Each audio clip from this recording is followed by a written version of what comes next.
ఉన్నా జగన్మోహన్ రెడ్డి గారు ముఖ్యమంత్రిగా ఉన్నా అంతకుముందు వేరే ముఖ్యమంత్రులు ఉన్నా కూడా ఈ క్వాలిటీ లేనటువంటి నెయ్యి కావచ్చు ఇతర ఆహార పదార్థాలని రిజెక్ట్ చేసి వెనక్కి పంపినటువంటి సందర్భాలు కోకొల్లలు ఉన్నాయి.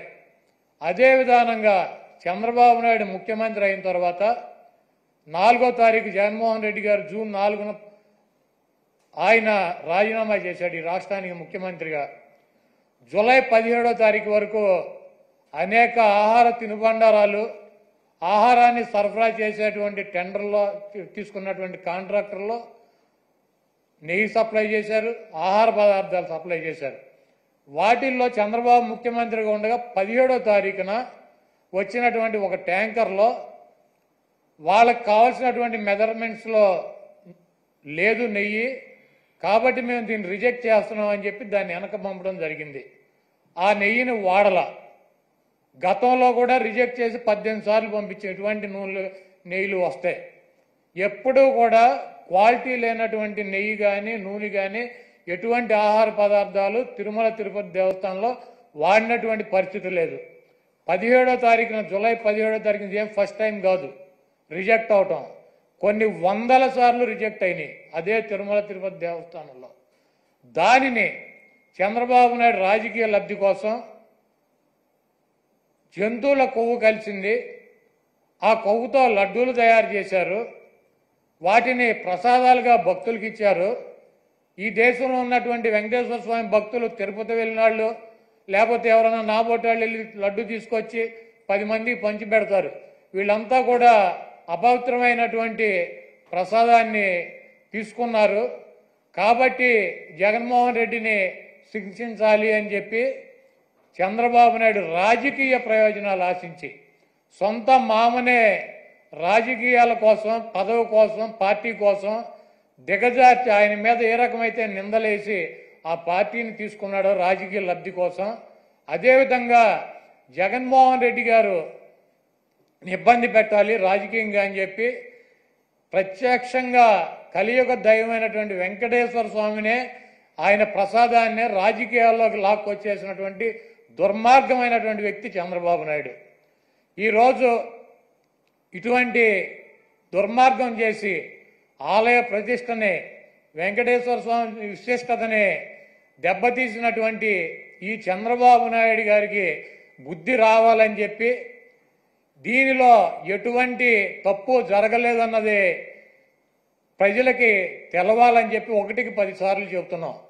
ఎందుకంటే ఆ ప్రసాదం సేవించినటువంటి ఏ భక్తుడు కూడా కల్తీ ప్రసాదాన్ని తీసుకోవాలా, అక్కడ రిజెక్ట్ అవుతుంది.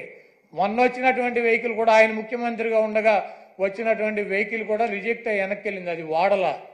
అటువంటి పొరపాటు తిరుమల తిరుపతి దేవస్థానంలో జరగడానికి అవకాశం ఉంటుందో అక్కడ ఉన్నటువంటి బోర్డు కానీ అక్కడ ఉన్నటువంటి ల్యాబులు కానీ అక్కడ ఉన్నటువంటి ఉద్యోగులు కానీ ప్రతి వస్తువుని టెస్ట్ చేసే లోపలికి అనుమతి ఇచ్చేటువంటి పరిస్థితి ఉంటుంది. రిజెక్ట్ అయిన సందర్భాలు కోకొల్లలో ఎవరూ కూడా మేమేదో అపచారం చేశామనో లేకపోతే జంతువులు కొవ్వు కలిసినటువంటి ఆహారం తిన్నామనో ఎవరూ కూడా బాధపడాల్సినటువంటి అవసరం లేదు. ఇది గతంలోనూ జరిగింది, ఇది ప్రాసెస్ జరుగుతూనే ఉంటుంది. ఎక్కడా కూడా ఏ ల్యాబ్ కూడా డైరెక్ట్గా దీంతో పశువులకు సంబంధించినటువంటి కొవ్వు కలిసిందని చెప్పి ఇవ్వాల. ఇలా జరిగి ఉండొచ్చు, అలా జరిగి ఉండొచ్చు, దీని మీద ఇంకా క్షుణ్ణంగా పరిశీలించాలని చెప్తే ఆ పనికిమాలిన రిపోర్ట్ ఒకటి తీసుకొచ్చి ఇది జరిగిపోయింది, తినేశారు, వండేశారు, స్వామికి పెట్టేశారు అని చెప్పి ఒక దేవుణ్ణి అడ్డం పెట్టుకుని రాజకీయాలు చేయడానికి దిగజారిపోయినటువంటి వ్యక్తుల్ని ఏమనాలి? ఇటువంటి వ్యక్తి ఈ రాష్ట్రానికి ముఖ్యమంత్రి.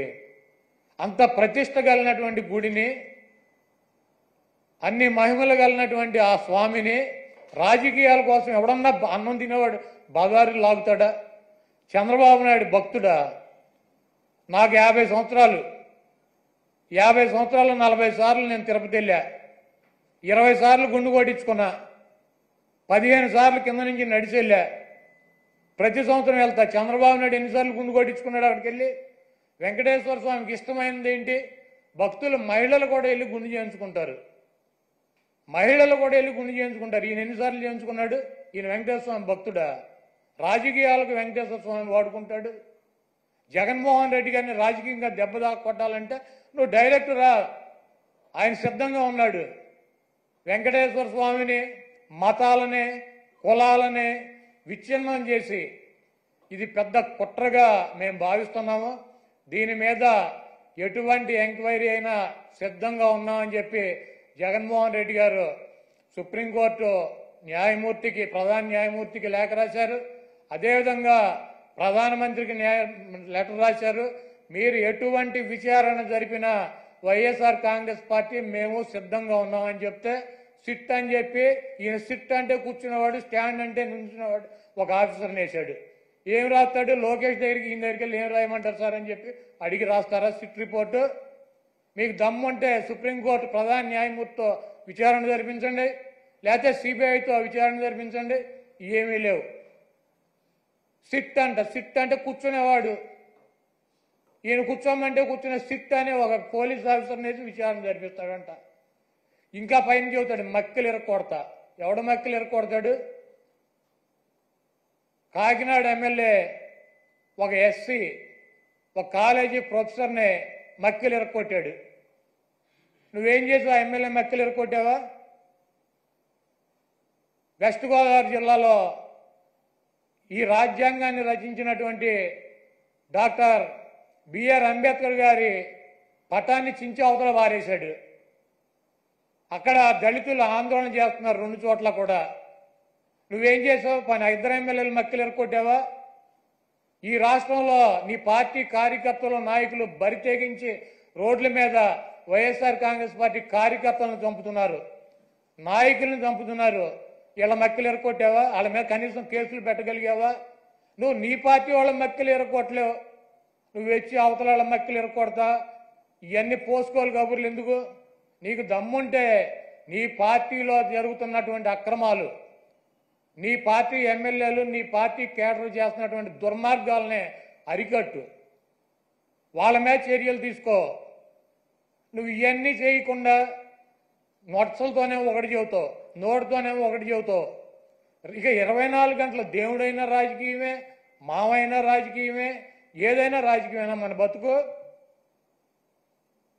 కాబట్టి చంద్రబాబు నాయుడు చేసినటువంటి ఈ దుర్మార్గానికి, వెంకటేశ్వర స్వామి మీద, ఆయన ప్రసాదం మీద జరిగినటువంటి బురదకి ఆ స్వామిని క్షమించమని చెప్పి ఈ చేసినటువంటి చంద్రబాబు చేసినటువంటి ఈ దుర్మార్గానికి, ఈ పాపానికి ఏమన్నా శిక్ష వేస్తే ఆయనకి వేయండి, కానీ ఈ రాష్ట్ర ప్రజలకు కానీ దీంట్లో తెలవక ఎవరన్నా సమిధులైతే వాళ్ళని వదిలేయమని చెప్పి 28వ తారీఖున వైఎస్ఆర్ కాంగ్రెస్ పార్టీ నాయకులు, కార్యకర్తలు, అదేవిధంగా ఆ వెంకటేశ్వర స్వామి భక్తులు మీకు అందుబాటులో ఉన్నటువంటి దేవాలయాల్లో పూజలు చేసి చంద్రబాబు చేసినటువంటి ఈ పాపాలకి, చంద్రబాబు చేసినటువంటి ఈ దుర్మార్గానికి, చంద్రబాబు దిగజారిపోయినటువంటి ఈ దిగజారుడుతనానికి ప్రత్యాత్తాపంగా మేమందరం కూడా ఈ రాష్ట్రం సౌభాగ్యంగా ఉండాలని చెప్పి వెంకటేశ్వర స్వామికి కానీ, వెంకటేశ్వర స్వామి ప్రసాదానికి కానీ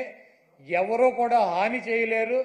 అది చెయ్యాలన్నటువంటి తలంపు వచ్చినా కూడా, చెయ్యవసరంలో తలంపు వచ్చినా కూడా ఆ స్వామే చంద్రబాబు కన్నా మహిమ ఉన్నవాడు, చంద్రబాబు కన్నా ఎక్కువ అధికారం ఉన్నవాడు.